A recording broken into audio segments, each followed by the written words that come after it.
चलें।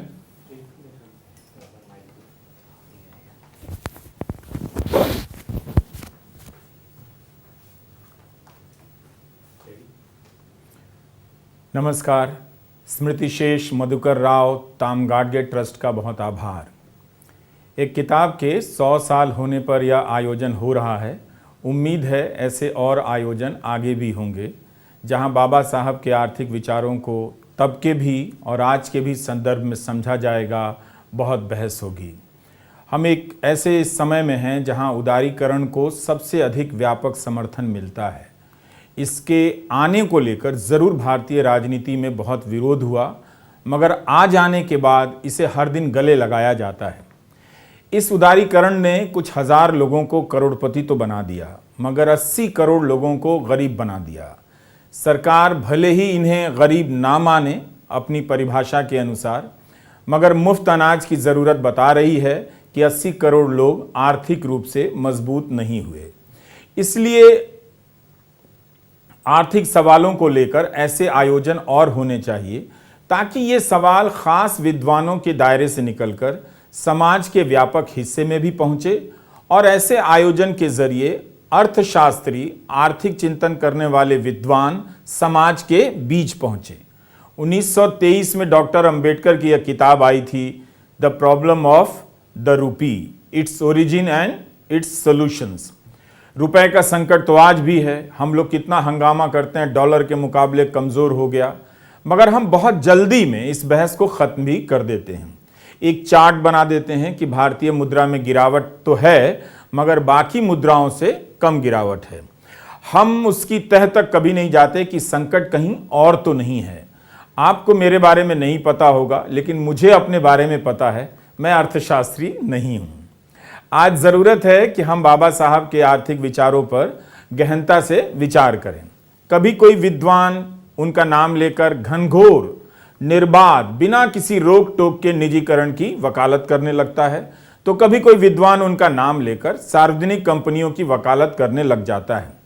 उनकी आर्थिक सोच का अवसरवादी इस्तेमाल कोई नहीं रोक सकता, मगर उनकी तरफ लौटकर हम इतना तो देख ही सकते हैं कि वे अपने समय के आर्थिक सवालों को कैसे देख रहे थे और हमें आज के समय के आर्थिक सवालों को कैसे देखना चाहिए।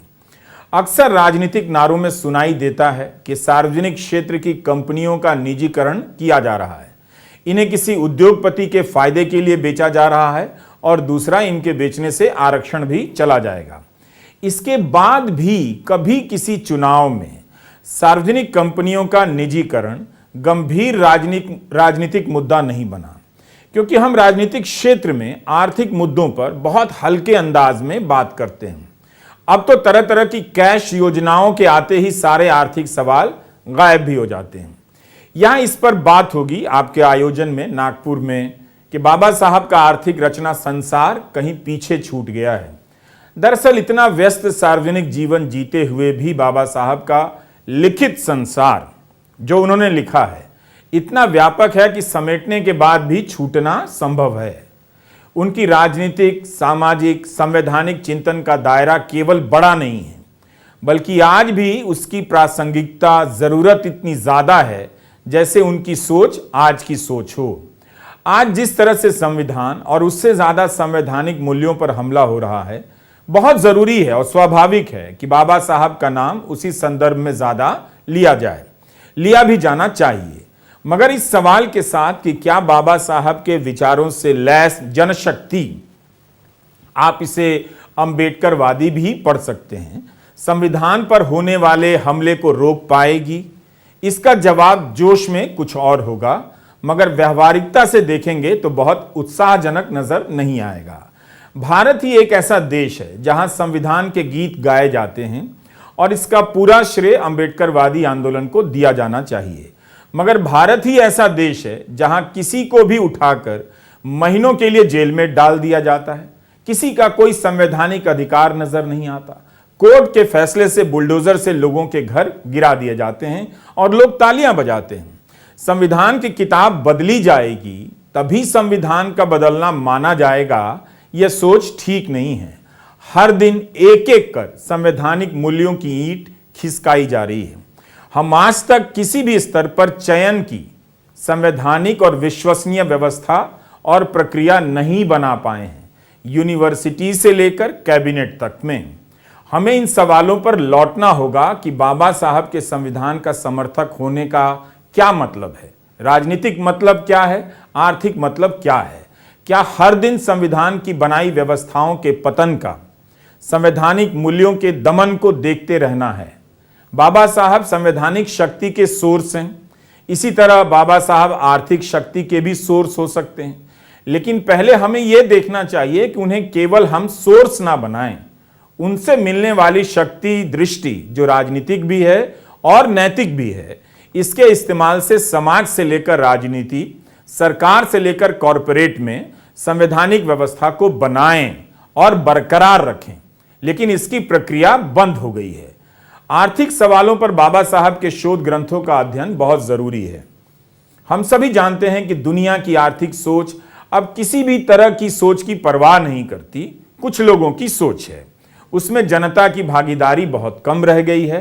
कुछ समूहों का दबाव, जो आर्थिक समूह हैं, बड़े बड़े बैंक हैं, कंसल्टेंट ग्रुप हैं, उनका ही ज्यादा है।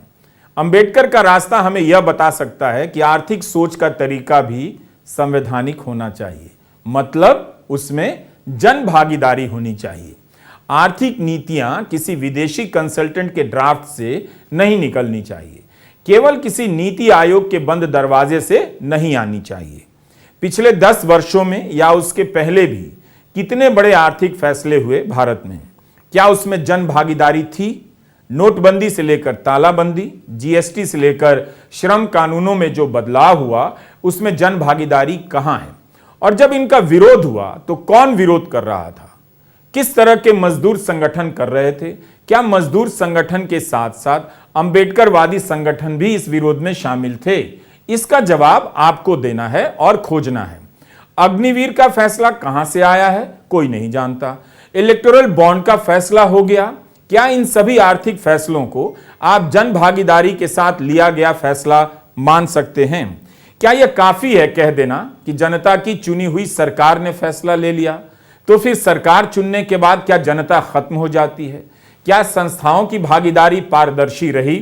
रिजर्व बैंक को ही लेकर कई तरह के सवाल उठे, नोटबंदी से लेकर सरप्लस पैसे देने को लेकर। हाल की रिपोर्ट है कि रिजर्व बैंक ने 3 लाख करोड़ देने से मना कर दिया 2019 में, मगर चुनाव के बाद 2.25 लाख करोड़ दे भी दिया। अभी हाल में 87,000 करोड़ रुपए भी दिए। क्या रिजर्व बैंक की भूमिका बदली जा रही है? उस पर हमला हो रहा है? अगर यह अच्छा है, देश हित में है भी, तो इसे लेकर जनता के बीच और खासकर अंबेडकरवादी संस्थाओं के बीच किस तरह की बहस है, वहां से किस तरह की सोच निकलकर सामने आ रही है? मुझे लगता है कि इस आयोजन में इस पर भी रोशनी डाली गई होगी या डाली जाएगी। बाबा साहब के आर्थिक ग्रंथ बताते हैं कि आर्थिक सवालों पर सोचना भी सामाजिक और राजनीतिक कर्म है, बल्कि इन्हीं के साथ सोचते रहना होगा। आज केवल आर्थिक संकट का सवाल नहीं है, नए नए किस्म का आर्थिक तंत्र हमारे आसपास बन गया है। हर चीज अब डिजिटल है। देखने से लगता है और बताया भी जाता है कि इस पर हमारा कंट्रोल है, इससे हमारी आजादी है, मगर असली कंट्रोल तो सरकार का है, या सरकार से भी आगे जाकर किसी और का, सरकार के नियंत्रण वाली संस्थाओं का है, ऐसा हम मानकर चलते हैं।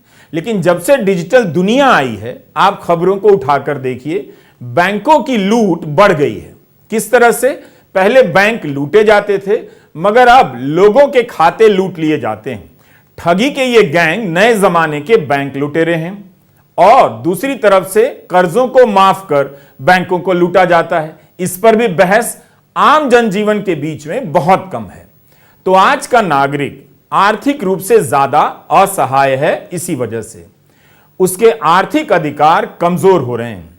उसके पास जो आर्थिक संसाधन है, उसकी असुरक्षा बढ़ती जा रही है। अपने आर्थिक संसाधन को बचाने की चुनौती आज पहले से ज्यादा है। आप आर्थिक रूप से जब तक लोगों को मजबूत नहीं करेंगे, आप राजनीतिक रूप से भी मजबूत नहीं हो सकते। जरूरी है कि हम बाबा साहब के इन शोध ग्रंथों तक लौटें, बल्कि इन विषयों की परंपरा की ओर देखें कि कहां से भारतीय विचारकों ने आर्थिक सवालों को देखना समझना शुरू किया। दादा भाई नौरोजी से लेकर रजनी पाम दत्त और आज के तमाम अर्थशास्त्री, चाहे अमर्त्य सेन हो या अभिजीत बनर्जी हो, रघुराम राजन हो या अरविंद सुब्रमण्यन या कौशिक बसु हो, इन सब की आर्थिक सोच और बाबा साहब की आर्थिक सोच में क्या बुनियादी अंतर है, हम यही नहीं जानते। आर्थिक विचारों के केंद्र में अंत में आम आदमी को ही रखना होगा। एक ऐसा आम आदमी जो जाति के बंधनों से आजाद हो, धार्मिक आधार पर नफरती पूर्वाग्रह से आजाद हो और एक स्वायत्त और समान आर्थिक क्षेत्र में अपनी क्षमता को आजमाने के लिए आजाद हो। और इसके लिए जरूरी है कि संवैधानिक संस्थानों के समक्ष वह आश्वस्त हो कि उसके अधिकार सुरक्षित हैं। मैं एक बार फिर से स्मृति शेष, मधुकर राव, ताम गाडगे ट्रस्ट का आभार व्यक्त करता हूं और आप सभी का भी जो आर्थिक चर्चा के इस सम्मेलन में भाग लेने आए। नमस्कार।